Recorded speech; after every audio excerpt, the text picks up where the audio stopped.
ایک آدمی کے 4 بیٹے تھے۔ وہ چاہتا تھا کہ اس کے بیٹے یہ سبق سیکھ لیں کہ کسی کو پرکھنے میں جلد بازی کا مظاہرہ نہ کریں، لہٰذا اس بات کو سمجھانے کے لیے اس نے اپنے بیٹوں کو ایک سفر پر روانہ کرنے کا فیصلہ کیا اور دور دراز علاقے میں ناشپاتی کا ایک درخت دیکھنے کے لیے بھیجا۔ ایک وقت میں ایک بیٹے کو سفر پر بھیجا کہ جاؤ اس درخت کو دیکھ کر آؤ۔ باری باری سب کا سفر شروع ہوا۔ پہلا بیٹا سردی کے موسم میں گیا، دوسرا بہار میں، تیسرا گرمی کے موسم میں اور سب سے چھوٹا بیٹا خزاں کے موسم میں گیا۔ جب سب بیٹے اپنا اپنا سفر ختم کر کے واپس لوٹ آئے تو اس آدمی نے اپنے چاروں بیٹوں کو ایک ساتھ طلب کیا اور سب سے ان کے سفر کی الگ الگ تفصیل کے بارے میں پوچھا۔ پہلا بیٹا جو جاڑے کے موسم میں اس درخت کو دیکھنے گیا تھا، اس نے کہا کہ وہ درخت بہت بدصورت، جھکا ہوا اور ٹیڑھا سا تھا۔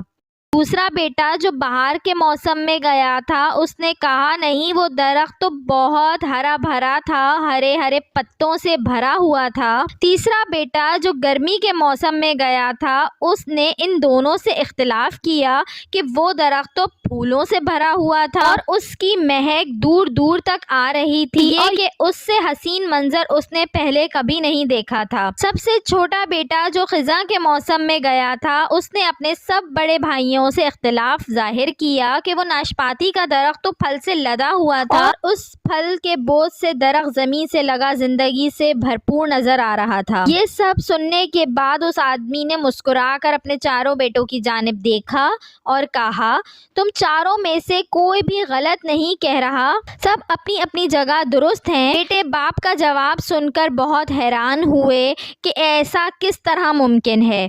باپ نے اپنی بات جاری رکھتے ہوئے کہا، تم کسی بھی درخت کو یا شخص کو صرف ایک موسم یا حالت میں دیکھ کر کوئی حتمی فیصلہ نہیں کر سکتے۔ کسی بھی فرد کو جانچنے کے لیے تھوڑا وقت ضروری ہوتا ہے۔ انسان کبھی کسی کیفیت میں ہوتا ہے، کبھی کسی کیفیت میں۔ اگر درخت کو تم نے جاڑے کے موسم میں بے رونق دیکھا ہے تو اس کا مطلب یہ نہیں کہ اس پر کبھی پھل نہیں آئے گا۔